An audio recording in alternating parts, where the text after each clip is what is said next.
Oi pessoal, nós vamos começar a falar agora do Henri Vallon. A pronúncia não é Henri, como a gente pode cair na tentação de falar, mas Henri, porque ele era francês, então a pronúncia é Henri Vallon, ok? Uma coisa que eu tenho que começar falando do Vallon é assim: nós não temos tantos dados da vida pessoal dele, como, por exemplo, nós tivemos do Piaget ou até do Vygotsky, que a gente tem mais. O Vallon era uma pessoa mais resguardada. Ele teve, né, na sua vida muito envolvimento com a política. Em alguns momentos, ele inclusive teve que ficar na clandestinidade. Tá ok? Então, assim, fotos nós não temos muitas, quase nada dele, né? E dados pessoais também. Um dado que eu procuro há anos, que é interessante, mas a gente supõe que tenha acontecido, né? O encontro pessoal de Piaget com Vallon, porque os dois estavam trabalhando na França, ligados à educação. Porém, eu nunca achei nenhum registro, né, de alguma conversa, de alguma comunicação entre eles. Então, assim, realmente, nós temos poucos dados da vida de Vallon, ok? Uma coisa que eu já falo, aquela mesma aula introdutória que eu dei da questão da ideológica, filosófica, que embasava, né, a teoria de Vygotsky, também serve para Vallon.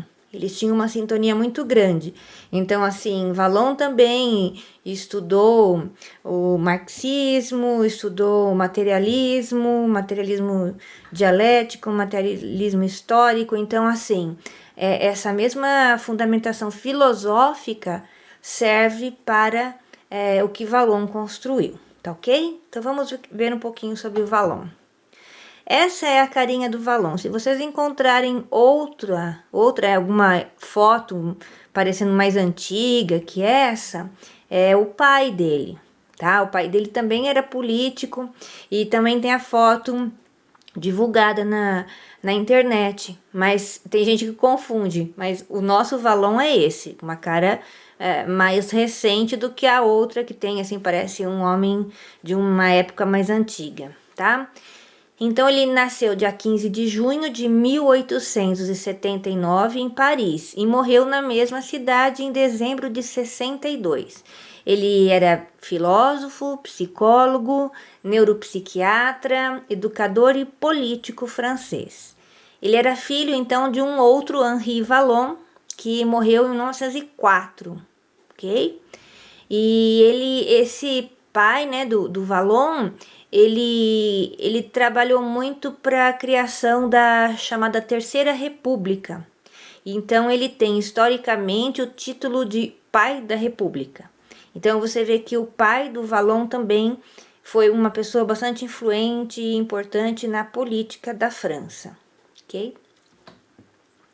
Aqui está uma foto rara, né, que a gente falou que tem poucas fotos dele, mas é o aniversário dele de 80 anos, em 1959. Ele já cabelinho branco, né, mais idoso do que na foto anterior. Esse aqui é o Paul Langevin. Era um amigo dele que fez parceria com o chamado Projeto Langevin Vallon, que nós vamos falar sobre esse projeto mais para frente. Ele morreu em 1946, bem antes do Vallon. Então aqui alguns dados, né, datas importantes na vida do Vallon. Ele, em 1902, ele se formou em filosofia, né? 2 anos depois, como vocês viram anteriormente, o pai dele faleceu. Em 1908, ele se formou em medicina. Aí, entre 1914 e 1918, ele atuou como médico do exército na Primeira Grande Guerra Mundial. Então, vocês sabem que a Primeira Grande Guerra Mundial foi muito violenta, porque, em que sentido?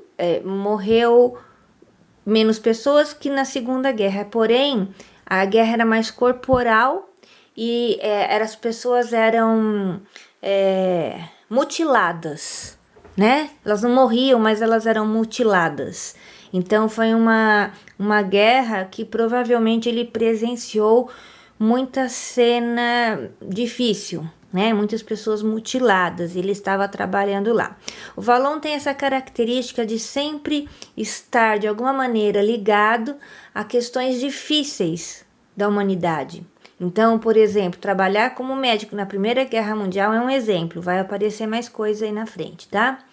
Em 1920 ele começou a atuar como médico em instituições psiquiátricas e organizar conferências sobre psicologia da criança em universidades francesas, que fez isso até 1937. Então, o trabalhar em instituições psiquiátricas é outro elemento da dificuldade da humanidade, que também, lembrando que nessa época, gente, por que eu falo que é muito difícil? Muitas pessoas que sobreviveram à Primeira Guerra, elas ficaram com transtornos emocionais gravíssimos. Então ele saiu da guerra em 1918 e depois começou a atuar com quem realmente ficou com sequelas psicológicas da guerra, tá? Então é algo que realmente também era muito difícil. Em 1925 ele termina o doutorado e funda uma instituição para crianças deficientes em Paris. Então, outra questão que ele se importou muito foi com a questão das crianças deficientes, que hoje o mundo inteiro, vamos dizer assim, está mais avançado, né, no olhar para as crianças com deficiência, mas nessa época, em 1925, ainda era tudo muito diferente, muito difícil, né, muito mais difícil do que é hoje. Então, ele também se envolveu com mais essa questão. 1931, aí ele viajou para Moscou, né, e é convidado a integrar o Círculo da Rússia Nova. A proposta desse grupo, formado por intelectuais de várias áreas, era aprofundar o estudo do materialismo dialético, como eu disse a vocês, né, que ele estudou, e examinar sua aplicação em várias áreas do conhecimento. Então, adivinha quem pertencia a esse grupo? Vygotsky, foi aí que ele conhece, então, Vygotsky, tá? De 41 a 45, ele atua na resistência francesa contra o nazismo e permanece na clandestinidade. Então, durante a Segunda Guerra Mundial, ele trabalhou bastante na resistência, mas aí ninguém sabia dele, né? Então, ele é anônimo. Para a questão de segurança mesmo, ele ficou na clandestinidade. E em 1942, ele se filia, né, ao Partido Comunista da França. Em 1946, ele preside a seção francesa da Liga Internacional da Educação Nova, fundada em 1921, e que congregava pedagogos, psicólogos e filósofos críticos do ensino tradicional. Vallon irá presidir esse grupo de estudos até sua morte, em 62.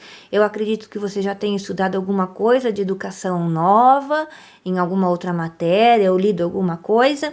Então, ele encabeçou esse grupo, né, lá na França até 62, quando ele faleceu. Após a Segunda Grande Guerra, Vallon é convidado pelo governo francês a participar de uma comissão destinada a reestruturar o setor educacional da França. O projeto conhecido como Langevin-Vallon, que eu disse agora há pouco, devido à participação inicial do físico Paul Langevin, porém morto em 1947, então logo no início mesmo do projeto, o Paul Langevin acabou morrendo, né? Introduziu uma total reformulação do sistema educacional na França, tornando-o um dos mais eficientes do mundo. A diretriz norteadora do projeto é construir uma educação mais justa para uma sociedade mais justa. Então, assim, gente, a questão desse... Vocês podem pegar alguma referência que diz assim, o projeto Langevin-Vallon nunca foi colocado em prática.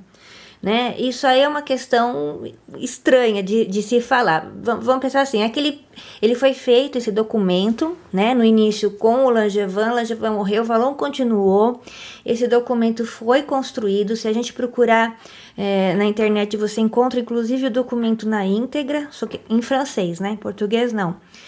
Só que ele não foi colocado de uma vez só, porque houve resistência política a muitas questões ali, que era muito, assim, muito revolucionário para a época, muito inovador. Então houve resistência. Porém, ao longo dos anos, o que estava nesse documento foi sendo colocado em prática.